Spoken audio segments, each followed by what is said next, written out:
నమస్కారం ఇది సంగతికి స్వాగతం రెండు శతాబ్దాల పాటు భారతీయుల గళం వినడానికే ఇష్టపడని విశ్వ వేదికలపై మన గొంతుకకు బలం పెరిగింది శాస్త్ర సాంకేతిక రంగాల్లో అప్పటి వరకు తిరుగులేని శక్తులుగా ఉన్న దేశాలకు భవిష్యత్తులో ఒక పోటీదారు పుట్టుకొస్తున్నాడని ఆనాడే తేలిపోయింది కరువు రక్కస్తో పగుళ్లుబారిన నేలతల్లి నీటి తడితో పులకించిపోయింది ఈ అద్భుతాలన్నీ ఒక్క నాయకుడి దార్శనికత్వం వల్లే సాధ్యమయ్యాయి ఆయనే భరతమాత ముద్దుబిడ్డ జవహర్లాల్ నెహ్రూ ఈయనే భారతావనిలో పుట్టకుంటే మన తొలి ప్రధాని కాకుంటే మన దేశ గమనం ఎలా ఉండేదో అన్న సందేహం వచ్చేలా ఆయన దేశం కోసం కడవరకు పనిచేశారు స్వతంత్ర భారత తొలి ప్రధానిగానే కాక తన విధానాలతో యావత్ ప్రపంచాన్నే ఒక తరం పాటు ప్రభావితం చేశారు విశ్వ వేదికలపై మనదైన ముద్ర వేశారు అందుకే గొప్ప స్వాతంత్ర్య సమరయోధుడిగా అంతకు మించిన రాజకీయ నాయకుడిగా దార్శనిక ప్రజాప్రతినిధిగా అన్నింటికీ మించి బాలలు మెచ్చిన చాచా నెహ్రూగా అందరికీ సుపరిచితుడైన పండిట్ జవహర్లాల్ నెహ్రూ 125వ జయంతిని పురస్కరించుకుని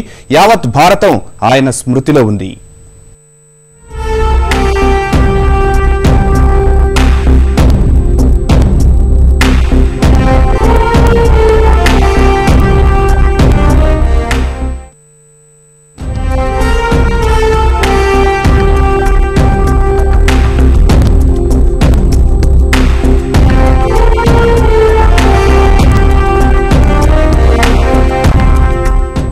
సువిశాల ప్రపంచ చరిత్రలో నేటికి ఆయన స్థానం ఎంతో ప్రత్యేకం ఓటమి ఎరుగని జాతీయవాదిగా సామ్యవాదానికి కొత్త భాష్యం చెప్పిన పేదల పక్షపాతిగా అసాధారణమైన అలీనోద్యమ దౌత్య విధాన రూపకర్తగా 50 ఏళ్ల తరువాత కూడా అందరి స్మృతి పదంలో ఆ రూపం లీలగా కదలాడుతూనే ఉంటుంది ఆయన అనుసరించిన విధానాలు సంక్షోభ నివారణకు మార్గదర్శనం చేస్తూనే ఉంటాయి ప్రజాస్వామ్యం సామ్యవాదం సమైక్యతాభావం లౌకికవాదం అనే విశ్వాసాలనే మూల స్తంభాలుగా చేసుకుని ఆవిష్కరించిన దార్శనిక భావనలు రాజనీతి శాస్త్రానికి నిత్య పాఠ్య గ్రంథాలుగా అక్కరకు వస్తాయి దేశం సంక్లిష్ట పరిస్థితుల్లో ఉన్న సమయంలో 2 తరాల వారధిగా వహించిన రూపశిల్పి పాత్ర పాలనలో దూరదృష్టికి శాంతి సంయమనం సోదర భావానికి నిదర్శనంగా పరిఢవిల్లుతోన్న ప్రజాస్వామ్య భారతం రూపంలో మనందరి కళ్ల ముందు కదలాడుతూనే ఉంటుంది మన స్వతంత్ర భారత తొలి ప్రధాని పండిట్ జవహర్లాల్ నెహ్రూ గొప్పతనం ఇది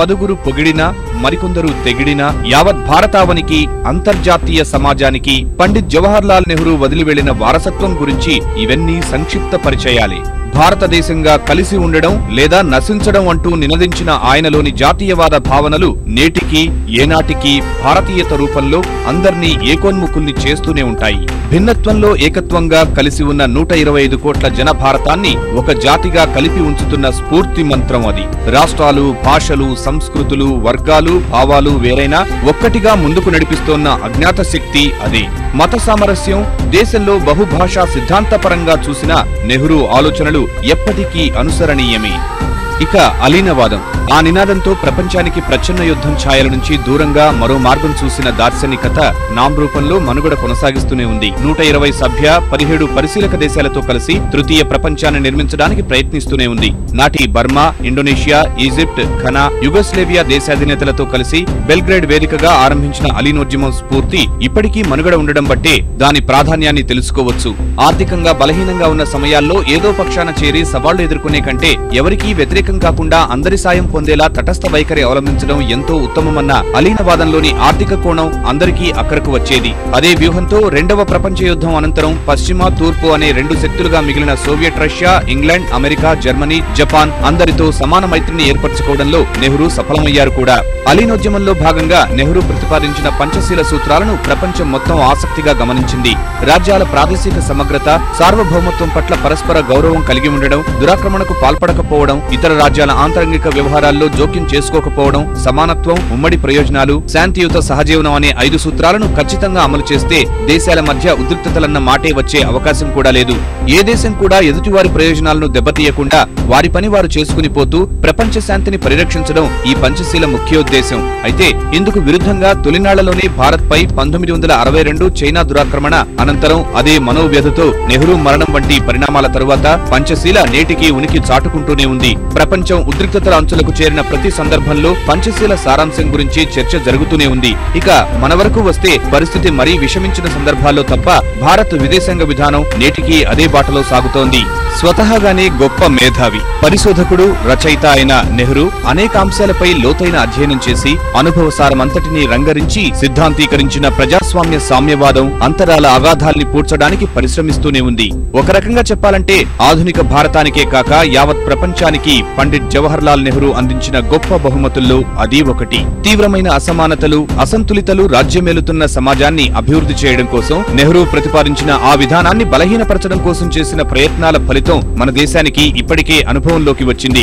ఎన్నో మిశ్రమ ఫలితాలు ఎదురవుతూనే ఉన్నాయి. వృద్ధి రేటు పరుగుల మాటునే దేశంలో పెట్టుబడిదారీ విధానాలు క్రోనీ క్యాపిటలిజానికి బాహాటంగా బాటలు వేస్తున్నాయి. సంపద కేంద్రీకృతం అవుతున్న తీరు పేదల్ని మరింత పేదలుగా, ధనికుల్ని మరింత ధనికులుగా మార్చివేస్తున్న పరిణామాలు అంతర్జాతీయ నివేదికల పేరుతో కళ్లకు కడుతూనే ఉన్నాయి. పండిట్ జవహర్ లాల్ నెహ్రూ ప్రాణ సమానంగా నమ్మిన సమైక్యత, లౌకిక భావనలను చూసినా అంతే.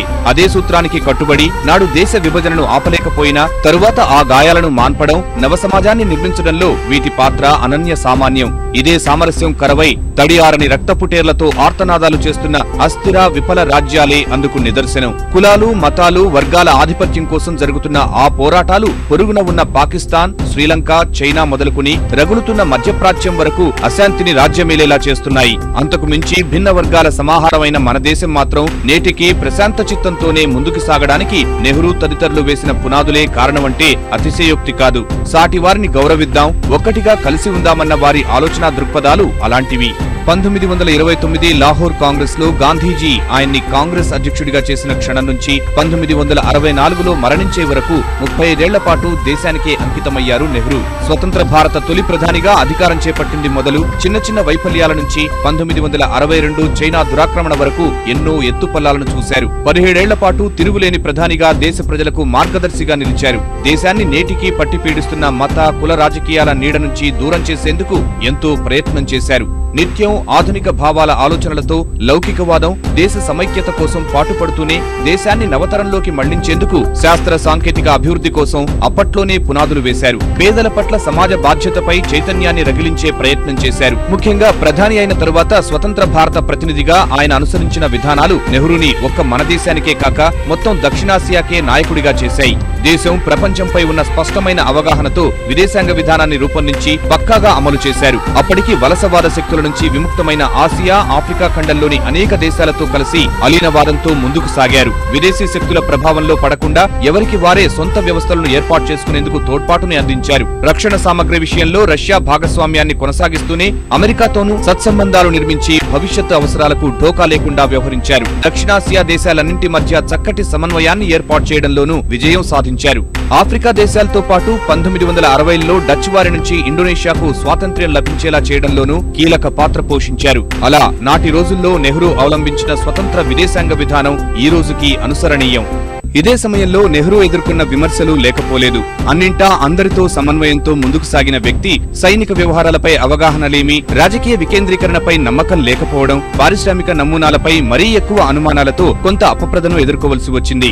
విదేశాంగ విధానాల విషయంలో 1956 వరకు తిరుగులేని నెహ్రూ సోవియట్ యూనియన్ పై హంగేరీ తిరుగుబాటు, అణిచివేతపై మాట్లాడకపోవడంతో అలీనవాదం విమర్శల పాలైంది. అప్పట్లో ఐక్యరాజ్య సమితిలో రష్యాకు అనుకూలంగా ఓటు వేసిన ఒకే ఒక్క అలీన దేశం భారత్. అక్కడి నుంచి అలీనవాదానికి బల సమీకరణ చేయడంలో ఇబ్బంది పడిన నెహ్రూ 1962లో చైనాతో తలెత్తిన బ్రహ్మపుత్ర వివాదంలో పశ్చిమ దేశాల సాయం కోరడము ఆయన అలీన విధానంపై అయోమయానికి దారితీసింది. సామరస్యంగా పరిష్కరించుకుందామనుకున్న కశ్మీర్ సమస్యది అదే పరిస్థితి. చైనాతో విభేదాలకు కారణమైన అక్సై చీన్ తో పాటు వాస్తవాధీన రేఖ వెంబడి సర్దుబాట్లతో సమస్య పరిష్కరించుకోవాలన్న నెహ్రూ ప్రయత్నాలన్నీ విఫలమయ్యాయి. 1961లో గోవా విలీనాన్ని విజయవంతంగా పూర్తి చేసిన అంతకు ముందు 1955లో పోర్చుగీసు వారి కాల్పుల్లో 30 మంది మరణించినా నోరు మెదపకపోవడం కొంత విమర్శలకు తావిచ్చింది. వీటన్నింటికీ కొన్ని వ్యక్తిగత అంశాలను కూడా జతచేసి 1980, 1990ల మధ్యకాలంలో నెహ్రూపై జరిగిన ఆ వ్యతిరేక ప్రచారం మరింత వేగం పుంజుకుంది. ఆర్థిక వ్యవస్థ, విదేశాంగ వ్యవహారాలు, సమాజ ఐక్యతా భావనలకు సంబంధించి అనేక అంశాల్లో నెహ్రూ ఆలోచనలు విమర్శల జడిని ఎదుర్కొన్నాయి. ప్రభుత్వం పర్యవేక్షణ, నియంత్రణల నుంచి సంస్థలను తప్పించడం కోసం ప్రణాళిక ప్రకారం జరిగిన భారీ ప్రయత్నాలు దేశవ్యాప్తంగా లౌకిక, సామ్యవాద భావనలను అధిగమించి ప్రాచుర్యం పొందాయి. ఇదే సమయంలో నెహ్రూ అనంతరం పదవుల్లోకి వచ్చిన కుటుంబ వారసత్వం వైఫల్యాలు కూడా అందుకు జత కలిశాయి. నెహ్రూ ఆలోచనలకు సుదూరంగా సాగిన నెహ్రూ గాంధీ తరం ఆలోచనలు అసలుకే మోసం తెచ్చాయి. ఇలా జీవితం మొత్తం దేశం కోసం పనిచేసిన పండిత్ నెహ్రూ ఆఖరి 2 ఏళ్లు మాత్రం ఎంతో మనోవ్యధను అనుభవించారు. పంచశీల సూత్రాలకు తూట్లు పొడిచి చైనా చేసిన దురాక్రమణ, భారత ఓటమి ప్రభావంతో తీవ్రంగా కలత చెందారు. చైనా దురాక్రమణ తరువాత అనారోగ్యం పాలై 1964లో మూడోసారి వచ్చిన గుండెపోటుతో తుది శ్వాస విడిచారు. అయితే ఇక్కడ ఒక్క విషయం మాత్రం సుస్పష్టం. 17 ఏళ్ల పాటు ప్రభుత్వాన్ని నడపడమే కాదు, ప్రజాస్వామ్య భారత రూపురేఖలని నిర్దేశించారు జవహర్లాల్ నెహ్రూ. ఆఖరి క్షణం వరకు సమరం కంటే శాంతి చర్చలకే ప్రాధాన్యం ఇచ్చి శాంతియుత వాతావరణం కోసం శ్రమించారు. అందుకే మరణించి దశాబ్దాలు గడుస్తున్నా చెరగని ఆయన స్మృతులు దేశం, అంతర్జాతీయ సమాజం అందరి మధ్యలో పదిలంగా ఉన్నాయి. ఆధునిక భారత చరిత్ర ప్రతి పుటలో ఆయన ఆనవాళ్లు స్పష్టంగా కనిపిస్తున్నాయి. నవభారత నిర్మాతల త్రయంలో ఒకరిగా చోటు కల్పించాయి. 200 ఏళ్ల పాటు దాస్యంలో మగ్గింది భరతఖండం. ఎంతో మంది అమరవీరుల ప్రాణత్యాగంతో ఓ అర్ధరాత్రి స్వతంత్ర దేశంగా ఉద్భవించింది. ఇన్నేళ్లు బానిసలుగా ఉన్న భారతీయులు తమను తాము పాలించుకోలేరంటూ తీవ్రమైన విమర్శలు వెల్లువెత్తాయి.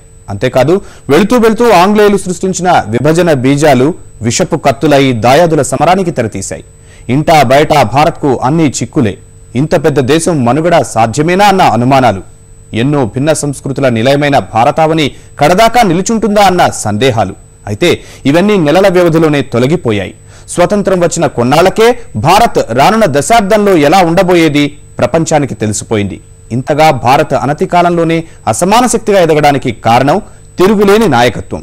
ఆ నాయకత్వాన్ని అందించింది తొలి ప్రధాని జవహర్లాల్ నెహ్రూ.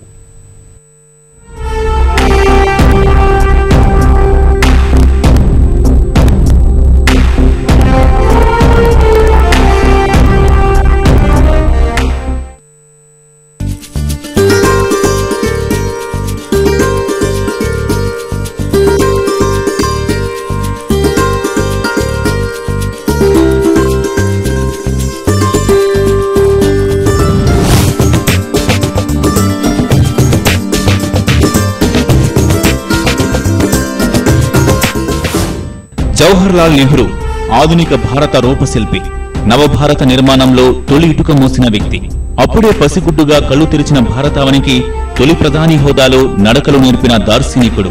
భవిష్యత్ భారతం పట్ల ఆయనకున్న దృక్కోణం 100 ఏళ్ల తర్వాత దేశాలను ఏలే నాయకులకైనా ఒక కరదీపికనడంలో అతిశయోక్తి కాదు. భారత్తో పాటు ఉద్భవించిన దేశాలన్నీ అంతర్గత కుమ్ములాటలతో సతమతమవుతూ ఉంటే మన దేశం మాత్రం అందుకు భిన్నంగా భిన్నత్వంలో ఏకత్వాన్ని సాధించిందంటే అది జవహర్ 17 ఏళ్ల పాటు దేశానికి అందించిన అత్యుత్తమ నాయకత్వం వల్లే.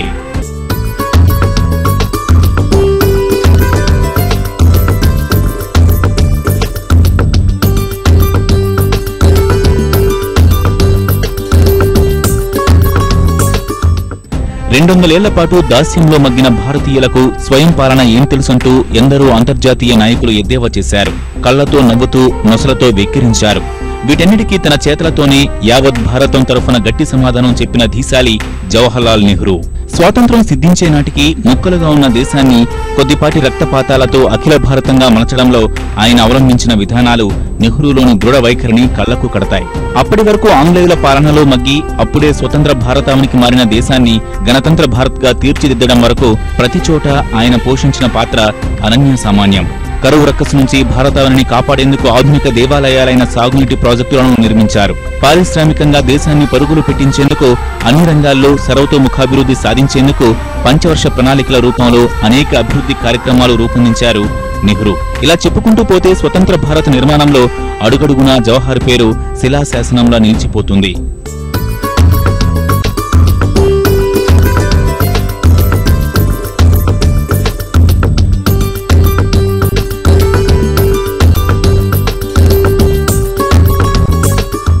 ఆగస్టు 15, 1947 అర్ధరాత్రి వేళ భారతదేశం దాస్య శృంఖలాలను తెంచుకుని స్వతంత్ర దేశంగా ఆవిర్భవించింది. భారత తొలి ప్రధానిగా జవహర్లాల్ నెహ్రూ ఎర్రకోటపై మువ్వన్నెల జెండాను ఎగురవేశారు. అక్కడి నుంచే తను కలలు కన్న భవిష్యత్ భారత నిర్మాణానికి ఉపక్రమించారు జవహర్లాల్. అయితే ఆయనకు అడుగడుగునా సమస్యలే స్వాగతం పలికాయి. ఎదురయ్యే సవాళ్లకు విరవక ఒక్కో చిక్కుముడిని పరిష్కరించుకుంటూ ముందుకు సాగారు నెహ్రూ. విదేశీ పరిపాలనలో మగ్గి 2 శతాబ్దాలు వెనుకబడిన భారతదేశాన్ని వైజ్ఞానిక, రాజకీయ, సాంఘిక దృక్పథంతో దశాబ్దాల కాలంలోనే అభివృద్ధి చేసి ప్రపంచం ముందుంచాలని ఆయన తాపత్రయపడ్డారు. రాజకీయ విధానాల్లో అభిప్రాయ భేదాలున్న నేతలను కలుపుకునిపోయి దేశ నిర్మాణాన్ని చేపట్టారు నెహ్రూ.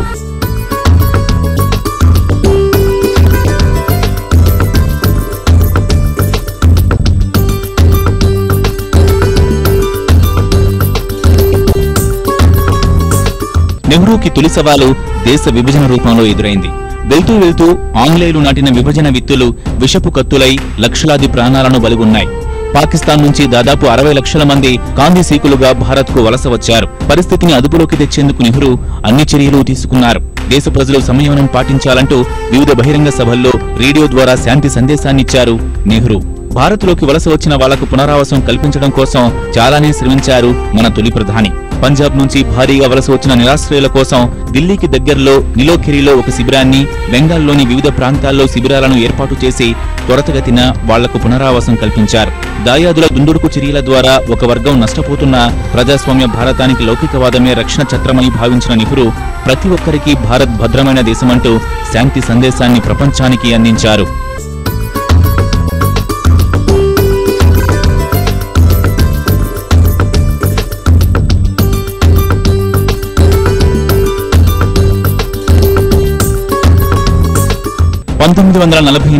నెహ్రూకి ఊహించని ఎదురుదెబ్బ తగిలింది. అదే జాతిపిత మహాత్మాగాంధీ దారుణ హత్య. స్వతంత్ర సంగ్రామం మొదలుకొని నెహ్రూకి 30 ఏళ్ల పాటు మార్గనిర్దేశనం చేసిన బాపూజీ వియోగం ఆయన్ను తీవ్ర మనోవేదనకు గురిచేసింది. తండ్రిని కోల్పోయి నైరాశ్యంలో మునిగిన జాతిని ఓదార్చే బాధ్యతను తన భుజాన వేసుకున్నారు. గాంధీలేని నిజాన్ని నెమ్మదిగా జీర్ణించుకుంటూ ఆ మహనీయుడి కలలను సాకారం చేసే దిశగా నడిచారు, దేశాన్ని నడిపించారు నెహ్రూ. ఆంగ్లేయులు వెళ్తూ వెళ్తూ భారత్, పాకిస్తాన్ను విడగొట్టడంతో పాటు మరికొన్ని చిక్కుముళ్లను పరిష్కరించకుండానే మన వాళ్లపై రుద్ది వెళ్లారు. అవే దేశంలో ఉన్న 562 స్వతంత్ర సంస్థానాలు. వీటిని భారత్లో విలీనం చేయడం కోసం నెహ్రూ చాలా శ్రమించారు. ఉక్కు మనిషి సర్దార్ వల్లభాయ్ పటేల్ సాయంతో హైదరాబాద్ మినహా అన్నింటినీ రక్తపాతం జరగకుండానే భారత్లో అంతర్భాగమయ్యేలా మంత్రాంగం నిలిపారు. ఒక్క భాగ్యనగర విలీనం కోసమే సర్దార్ ఒక స్థాయి యుద్ధాన్ని చేయాల్సి వచ్చింది. నిజాం మూర్ఖపు పోకడల కారణంగా గోల్కొండ కోట గోడలకు రక్తపు మరకలు అంటాయి. ఆయన హయాం నుంచి నేటికీ పరిష్కారం కాని కశ్మీర్ సమస్య భారత్కు చికాకులు సృష్టిస్తూనే ఉంది. భారత్లో విలీనం చేసిన సంస్థానాధీశులకు పాలనలో సముచిత స్థానం కల్పించారు నెహ్రూ. బ్రిటిష్ వాళ్ల పాలనలో అధికారాన్ని అనుభవించిన వాళ్లను వేధింపులకు గురిచేయకుండా వాళ్లను యంత్రాంగంలో భాగస్వాములను చేసి భారత నిర్మాణంలో కలుపుకునిపోయారు జవహర్లాల్.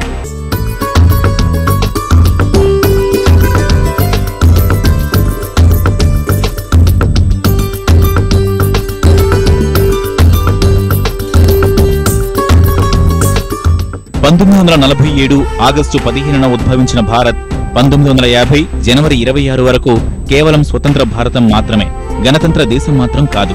స్వాతంత్ర్యం రావడానికి సరిగ్గా 9 నెలల ముందు నుంచే డాక్టర్ బిఆర్ అంబేద్కర్ నేతృత్వంలో భారత్ తన రాజ్యాంగ రచనను మొదలుపెట్టింది. రాజ్యాంగ నిర్మాణంలో జవహర్ ఎన్నో విలువైన సూచనలు చేశారు. భారతీయులకు రకరకాల హక్కులు కల్పించారు. అధికారంలోకి వచ్చిన వెంటనే ఆయన కల్పించిన హక్కు ఓటు హక్కు. ఇది భారతదేశ చరిత్రని గణనీయమైన మలుపు తిప్పింది.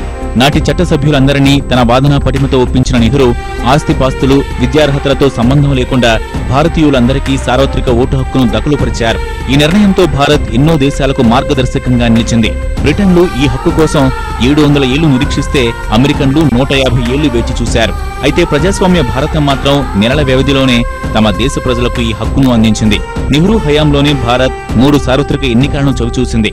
అంతేకాదు మహిళలకు ఆస్తిలో వారసత్వపు హక్కును కల్పించడం నుంచి మహిళా అభ్యుదయానికి ఎన్నో నిర్ణయాలు తీసుకున్నారు నెహ్రూ.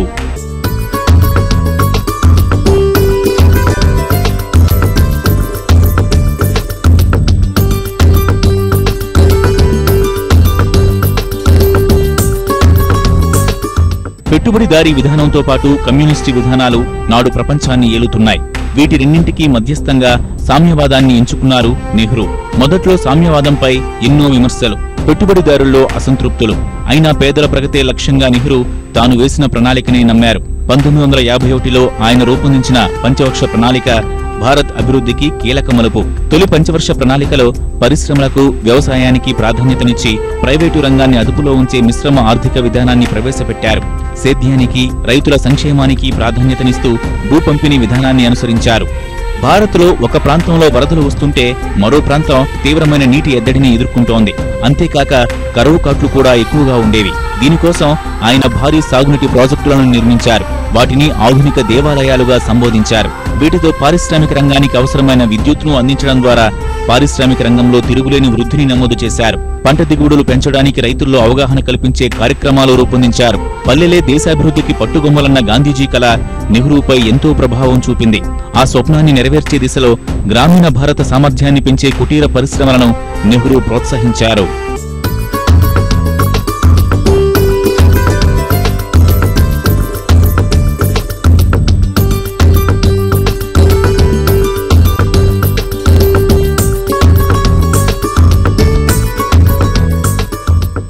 భవిష్యత్ అంతా శాస్త్ర విజ్ఞానానిదే అని నిత్యం చెప్పే నెహ్రూ సైన్స్ ప్రగతికి బాటలు వేశారు. నేడు ఇస్రో సంచలన విజయాలు సాధిస్తోందంటే కారణం ఆనాడు నెహ్రూ హయాంలో అంతరిక్ష పరిశోధన రంగానికి దక్కిన ప్రోత్సాహమే. అంతేకాదు నీటి బాలలే రేపటి పౌరులని నినదించే నెహ్రూ వాళ్లకు నాణ్యమైన విద్యనందించే లక్ష్యంతో ఎన్నో నిర్ణయాలు తీసుకున్నారు. నేడు దేశంలో ఉన్న ఎన్నో పరిశోధనా సంస్థలు ఆయన హయాంలో రూపుదిద్దుకున్నాయి. పిల్లల చదువుల విషయంలో తల్లిదండ్రుల్లో అవగాహన కల్పించడం కోసం వాళ్లకు వయోజన విద్య పథకం ద్వారా చదువులు చెప్పించారు. ఇలా ఎన్నో విధానాలతో, దృఢమైన నిర్ణయాలతో దేశాన్ని అభివృద్ధి పథంలో నడిపించడం కోసం తన చివరి శ్వాస వరకు నెహ్రూ పనిచేశారు. భారత రాజకీయ, ఆర్థిక, విదేశాంగ విధానాల్లో చెరగని ముద్ర వేసి ముందరి తరాలకు మార్గదర్శనం చేశారు నెహ్రూ. ఎన్ని ప్రభుత్వాలొచ్చినా దేశ పరిపాలనలో అంతర్లీనంగా నెహ్రూ విధాన సంకల్పమే దారి చూపుతోంది. ఆయన రాజకీయ జీవితమే మార్గదర్శనం చేస్తోంది. అందుకే జవహర్లాల్ నెహ్రూ అన్న పేరు భారత జాతి మనుగడలో ఉన్నంతకాలం మనలోనే ఉంటుంది. మరిన్ని విభిన్న అంశాలతో మరో ఇది సంగతిలో కలుసుకుందాం. నమస్కారం.